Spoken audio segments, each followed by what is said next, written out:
of the Summer Wine originated in 1972 when the BBC commissioned a one-off play for TV's Comedy Playhouse, which was shown in January 1973.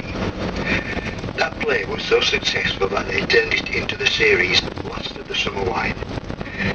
The series ran until October 2010, and after 37 years of filming, it makes it the longest running comedy in the world. It was the broadcaster Barry Tugg who persuaded the production team to do the filming in Holmfirth, as he had recently done a TV programme about the Panthers sort of seaside postcards that were produced here, and the working men clubs in the north of England, and he saw how beautiful it was around Holmfirth.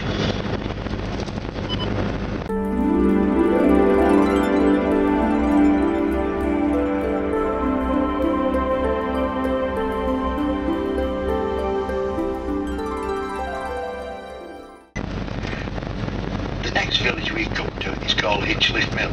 It's where they filmed Edie's cottage, Wesley's garage and Edie's sister Rosa's cottage. She always wears pink in the programme. I'm afraid we won't be seeing Wesley's garage as it was taken away after the death of Gordon Warmby, who played Wesley, but I will show you where it was. If you look at the houses in this village, they look quite normal at one side, but on the other side they can be up to 5 stories high, due to them being built on a steep hillside. When the reservoir burst, there were many deaths in this village, due to the valley being very narrow at this point. Now down at the bottom of this hill, when I turn left, is a little lane, and the third cottage up that little lane is Rosa's cottage.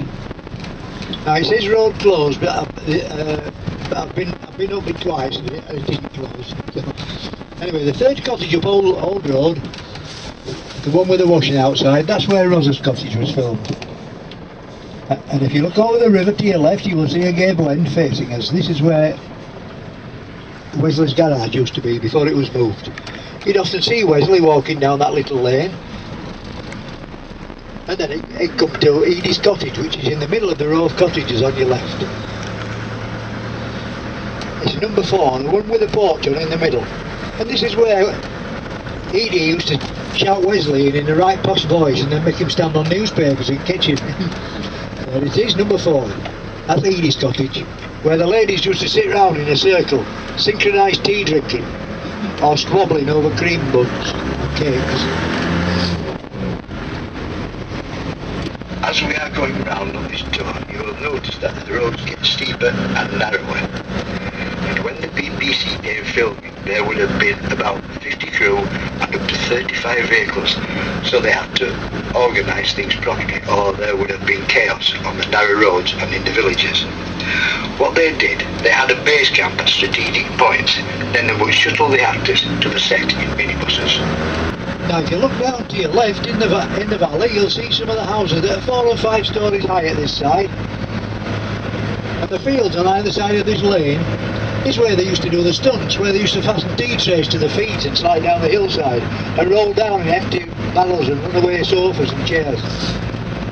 And in one of the episodes, the 3 of them came across some ladders leaned against Howard and Pearl's house. So they moved these ladders and left poor Howard stranded on his roof.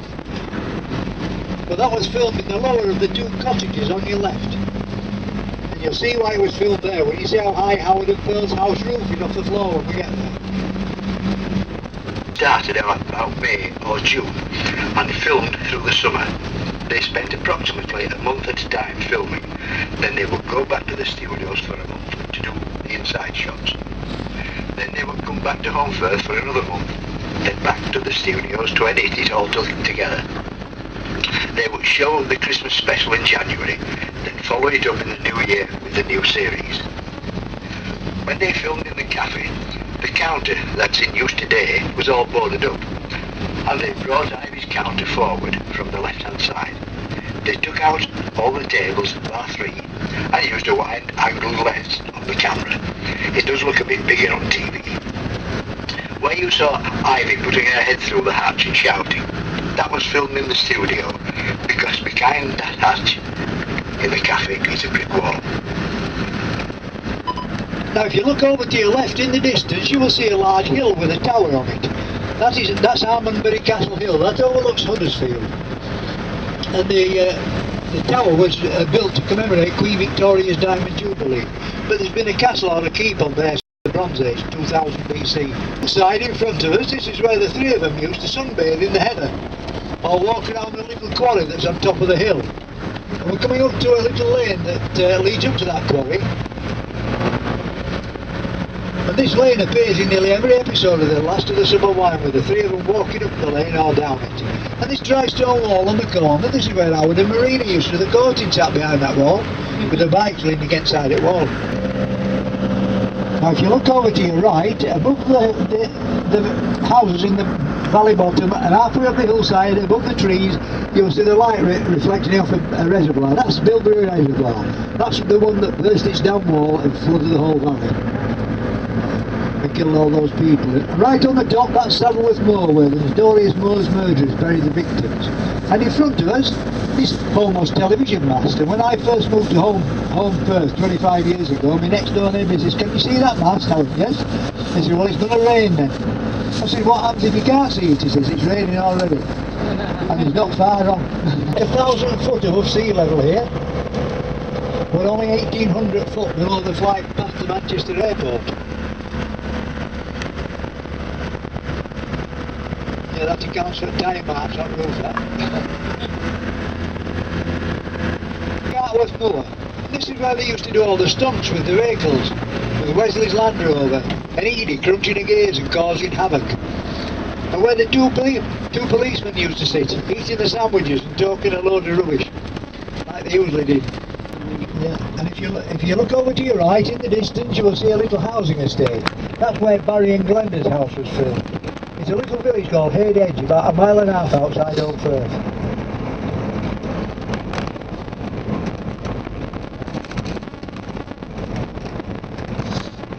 And just after these buildings on your right, there's a little gateway. Now if you look through the gateway, the first house you see with a porch on, this is where Foggy's house was filmed. Just through this gateway to your right. There we are, the first house with a porch. That's Foggy Dewar's house. Foggy Dewar's, played by Brian Wilde. Now to get away from Pearl for an hour or two, Howard and Marina joined the cycling club. And they went out one afternoon for a nice cycle ride with their friends, and they all came down this little farm track which is just coming up on your left.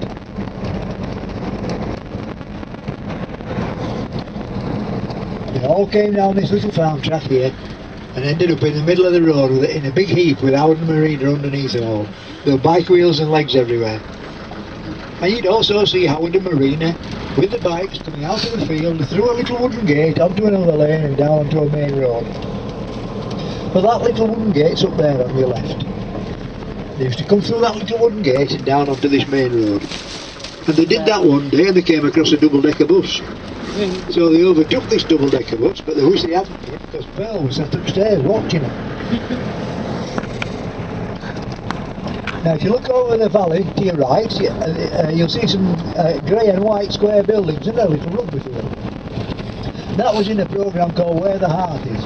It was Skelthwaite Scorpions rugby ground. And one of the stars of it, Leslie Dunlop, she liked it around here that much when she was filming that she bought a cottage around here.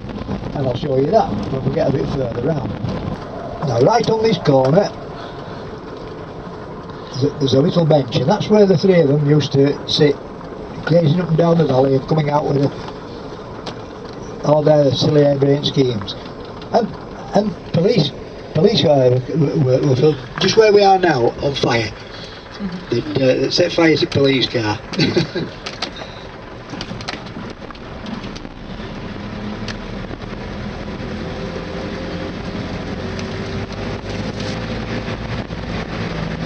Now this is where you've got to hang on to your fillings down here, because it's a bit steep and it's cobbled. But nice and steady, get it in first gear, nice and steady. In the bottom's called Wash Pit Mill, and it used to be the main employer in the valley at one time, until the decline of the textile industry. And they used to manufacture carpets here now as well. But both businesses have closed down and it's in the hands of a developer. And I think they're going to be apartments, cafes and garages and all sorts of that, according to paper anyway. And at one time there were about 27 working mills in the Home Valley. I think there's 3 left now. There used to be 4 till this one closed down.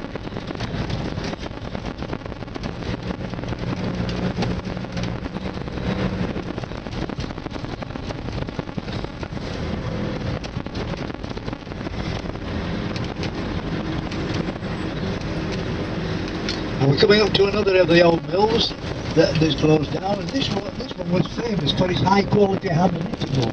It was called Rowan Yarns, or Coats, and you might recognise the logo on the building as we pass. And with the decline of the textile industry, the mills became redundant. And then along came the builders and developers.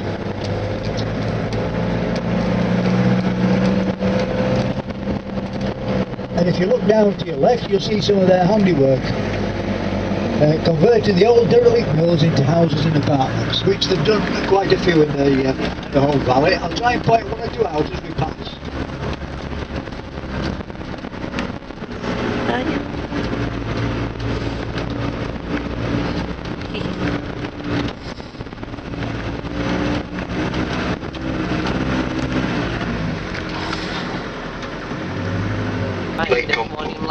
Often said how much he liked Holmfirth and how he would love to live here. But he did not. He lived in London. But he got his dying wish to be buried here. A lot of people thought he was a Yorkshireman, and they thought he lived in Holmfirth. And what he did, when they were filming, he would rent a house. And that house is on the hillside in front of us, just behind the tall chimney. Although Bill was classed as the star of the show, he nearly didn't get the job. When they were first casting for the part, Roy Clark didn't think Bill would be able to master the Yorkshire accent. He soon proved them wrong. Now if you look down to your left, some more of the old mill buildings made into apartments.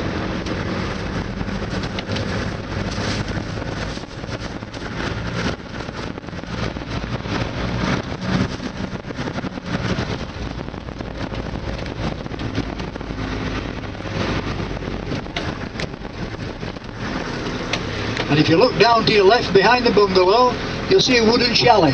That's where Bill Owen used to stay for a month at a time when he was filming in Holmfirth. Now in the later series of Last of the Summer Wine, the comedians Cannon and Ball made an appearance. And Bobby Ball wanted to play all sorts of silly characters.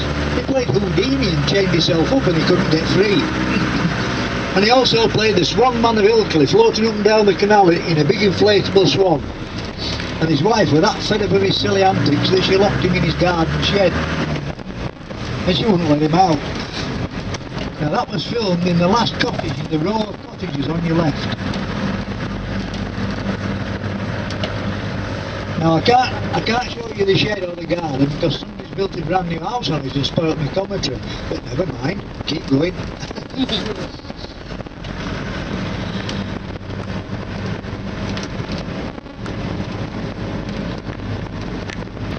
This next village we come to is called Scholes. It's where the entertainer Roy Castle was born, in a little back-to-back terrace cottage. His mother was a hairdresser, his father an insurance man, and his grandfather was the local barber. His daughter, Antonia, was one of the Summer Wines production team.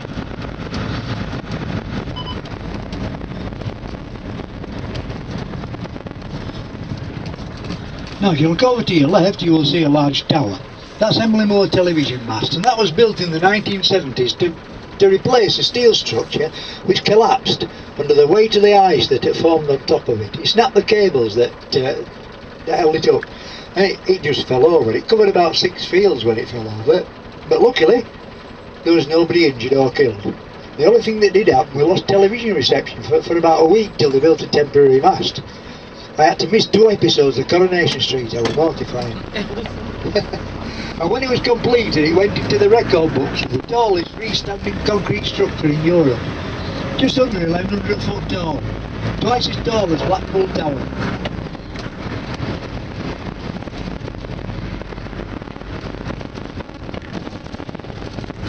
Now this is where I tried to wind my passengers up by asking if they've got the passports handy. Because when I turn left at these crossroads, just have a look at the garden wall opposite, and you'll see why I ask people if they've got their passport handy.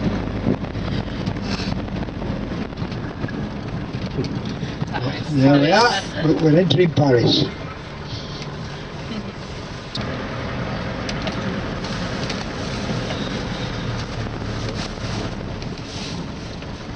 Now this garden on your right, this is where they used to film Howard and Marina disappearing into the bushes at the back.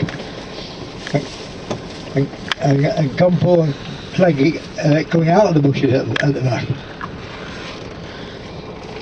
And they used to film Entwistle's little red pickup truck just by these stone steps on your right and these stone troughs.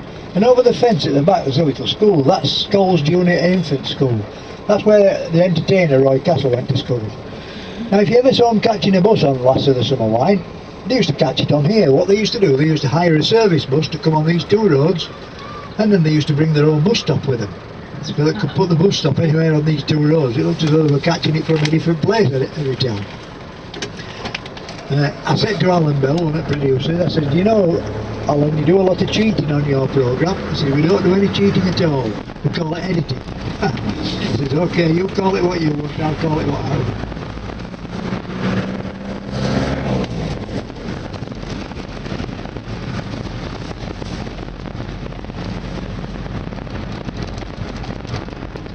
Now if you look over to your left you will see a large hill. Now this is where they filmed Barry being carried away by a giant kite. And from the back of the hill came a hot air balloon shaped like one of James Bamford's comedy postcards, Fat Ladies. And Auntie Wainwright, she went to an auction and she acquired some coffins. And the lads got one of these coffins and put some wheels on it, made a trolley out of it. And they took it for a test drive. Now you see the farm buildings just at the bottom of the hill in the sunshine, just behind there's a little lane that snakes its way right to the top. And that's where they gave it a test drive down there, the trolley, and it got away from them because it hadn't any brakes on it. Nearly knocked Howard and Marina off the bikes. Frightened them to death with a low-flying coffin. and over the hill at that end, brow of the hill at that end, is the farm and the stables of the famous show jumping brothers, John and Michael Whittaker, who represented Great Britain in the Olympics. Down to your left is a pretty little church where Barry and Glenda got married in the episode Uncle of the Bride. It also featured in the Millennium Special episode called Last Post and Pigeon, when Dora Bryan first came into the series. In that episode it showed Edie sat in a wheelchair putting flowers on her mother's grave. It was the third time she'd been filmed in a wheelchair, but they had been bringing her on a set in one for quite a while, and she was bad on her legs at the latter end. When she was seen driving her car, it was a body double driving, because in the later episodes she only did the close-ups scenes in the studio. And if you thought she was really driving, she was sat in her car on the back of a trailer being towed by a Land Rover.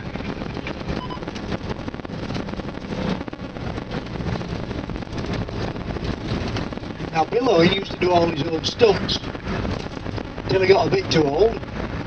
And you might remember an episode called Stop That Bath, when it was filmed in a runaway bath. But that was filmed down this hill.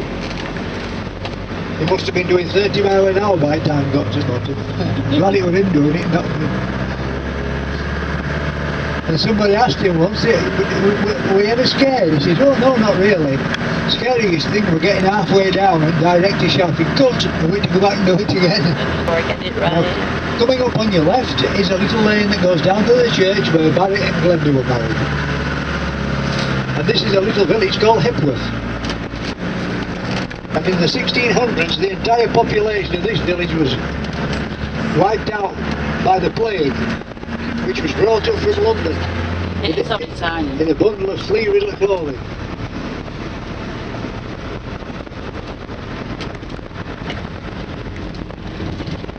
And you might remember, not very long ago, a young man and his fiancée were kidnapped from their camper van in the outback of Australia. Now the young lady managed to escape, but they never found the young gentleman. He lived in this estate on your right hand side. His name was Peter Falcone. And the young lady, Joanne Lee, she was under suspicion for several months until the Australian police apprehended the culprit.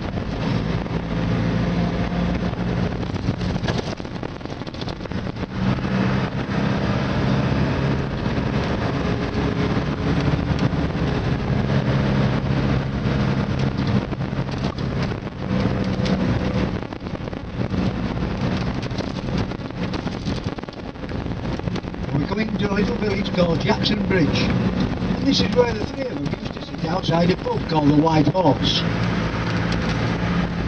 Now the landlord of the White Horse, when he found out they wanted to use his pub, he insisted on being in the shop.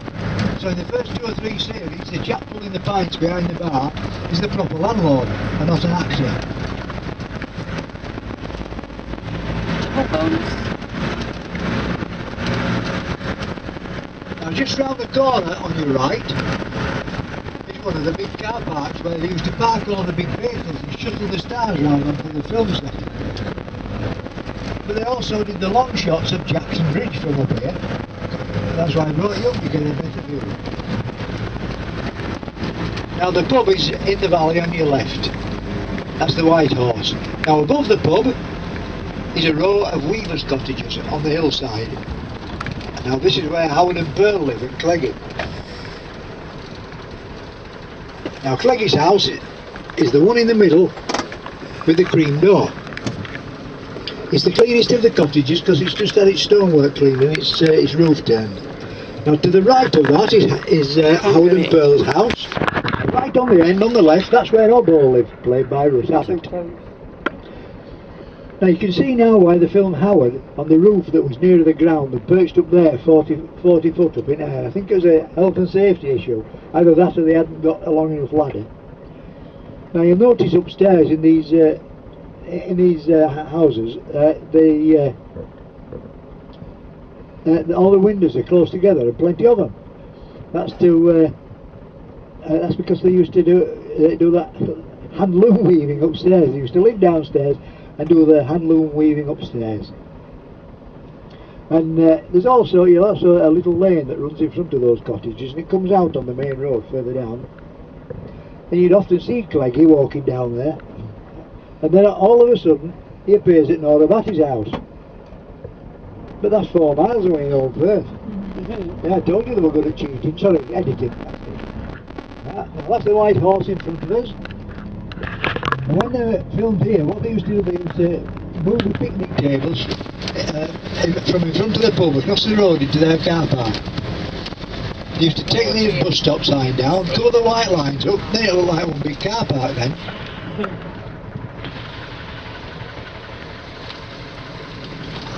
Said they were good at cheating. Editing. Oh, editing, that's it.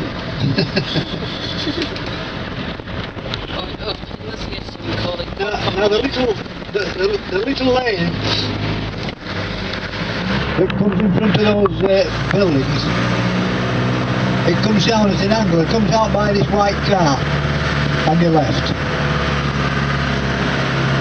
You'd often see Howard scurrying down that road, going to see Marina, closely followed by Pearl, keeping an eye on him. Because Pearl's a bit of a dragon in the programme, played by Juliet Kaplan. But when she's out of character, she's quite an attractive lady, with a wicked sense of humour.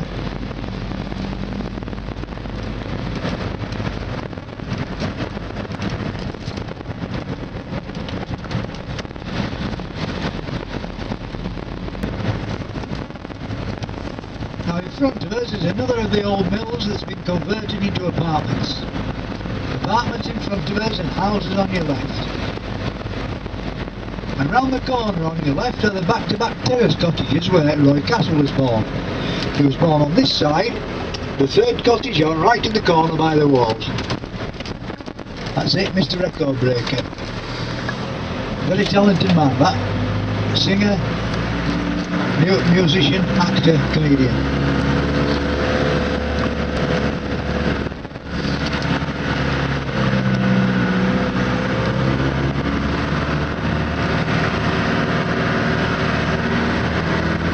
corner on your left are the back-to-back terrace cottages where Roy Castle was born. He was born on this side, the third cottage on right in the corner by the walls. That's it, Mr. Record Breaker. Very talented man, that. Singer, musician, actor, comedian.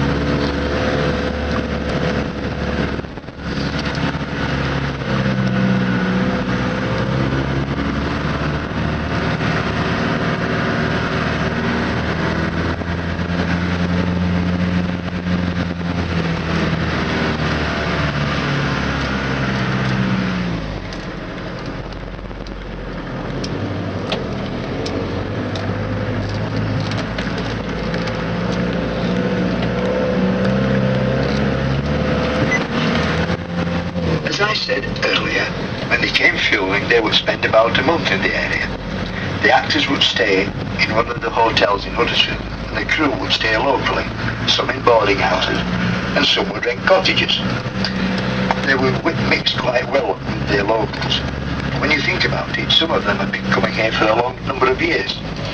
They worked 6 days a week, Saturdays being their only day off. Some of the crew would start work about 6 o'clock in the morning, getting things ready. Then they would go through until 7 or 8 at night. There was a lot of hard work with it.